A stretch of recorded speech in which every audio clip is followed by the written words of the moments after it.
नमस्कार, न्यूज 18 के digital platform पर आपका बहुत स्वागत है। मैं हूं आपके साथ अंशिका पाठक। अरुणाचल प्रदेश में कुछ स्थानों के नाम बदलने का बेतुका काम किया है। चीन ने इस बार अरुणाचल में 27 जगहों के नाम बदले हैं। इन स्थानों में 5 कस्बे, 15 पहाड़ियां, 4 दर्रे और 2 नदियां और 1 झील है। चीन ने ये नाम चीनी यानी कि मैंडरिन भाषा में रखे हैं। चीन ने इन जगहों की सूची ग्लोबल टाइम्स अखबार की वेबसाइट पर जारी की है। चीन ने बीते 8 सालों में अरुणाचल प्रदेश की 90 से ज्यादा जगहों के नाम बदले हैं। चीन की इस कोशिश पर भारत ने कड़ी प्रतिक्रिया व्यक्त की है। इसे लेकर भारत के विदेश मंत्रालय ने कहा कि चीन का ये एक व्यर्थ और निरर्थक प्रयास है। विदेश मंत्रालय ने कहा, हम चीन के इस प्रयास को पूरी तरह से अस्वीकार करते हैं। हम ये साफ कर देना चाहते हैं कि अरुणाचल प्रदेश भारत का हिस्सा था, है और हमेशा रहेगा।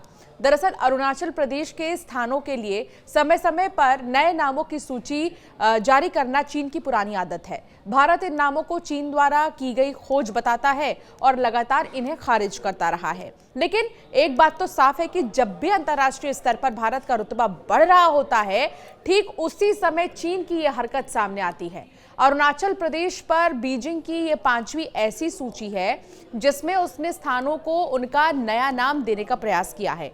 2017 में चीनी नागरिक मामलों के मंत्रालय ने 6 स्थानों की ऐसी ही सूची जारी की थी। दिसंबर 2021 में 15 स्थानों की एक सूची जारी की जिनका नाम बदलने की बात की गई थी।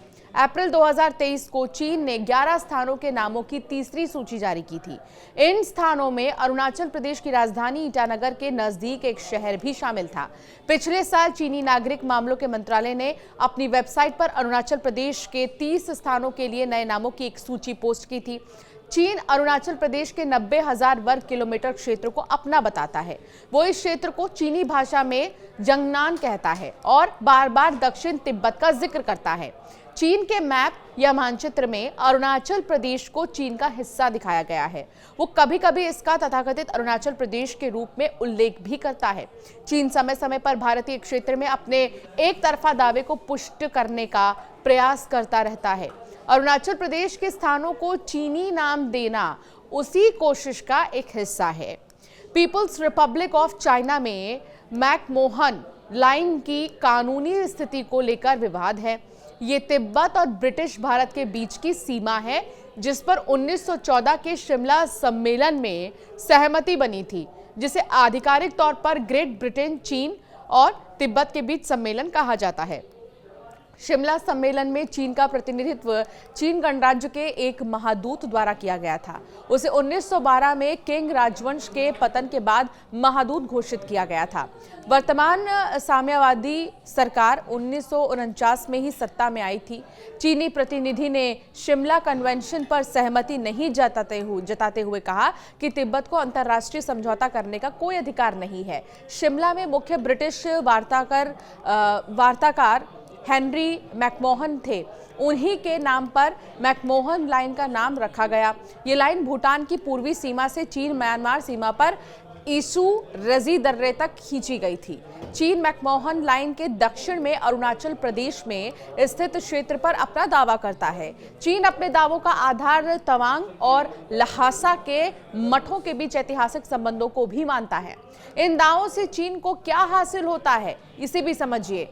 चीन इसे एक तरह की दबाव की रणनीति के रूप में देखता है। ये बीजिंग की प्रोपेगेंडा वाली विचारधारा का हिस्सा है, जिसके तहत जब भी कोई भारत का सेलिब्रिटी अरुणाचल प्रदेश का दौरा करता है तो वो नाराजगी भरे बयान जारी करता है। इसीलिए 2017 में नाम बदलने का पहला चरण दलाई लामा के अरुणाचल प्रदेश दौरे के कुछ दिनों बाद आया, जिसके खिलाफ बीजिंग ने कड़ा विरोध दर्ज कराया। 2021 में तत्कालीन उपराष्ट्रपति एम वेंकैया नायडू के राज्य विधानसभा में एक कार्यक्रम में जाने का भी उसने विरोध किया था। चीन अरुणाचल प्रदेश के भारतीय एथलीटों को वीजा जारी करने में भी मुश्किलें पैदा करता है। बीजिंग की सरकार अन्य स्थानों को भी अपने चीनी नाम देने की कोशिश करती है, जैसे दक्षिण चीन सागर में द्वीप जिन पर वो अपना कब्जा होने का दावा करता है। वास्तव में चीन के साथ किए गए कथित ऐतिहासिक अन्याय के आधार पर जगहों पर दावे करना चीनी विदेश नीति की रणनीति का हिस्सा है। चीन की इस आक्रामकता के पीछे उसकी आर्थिक और सैन्य ताकत का समर्थन भी है।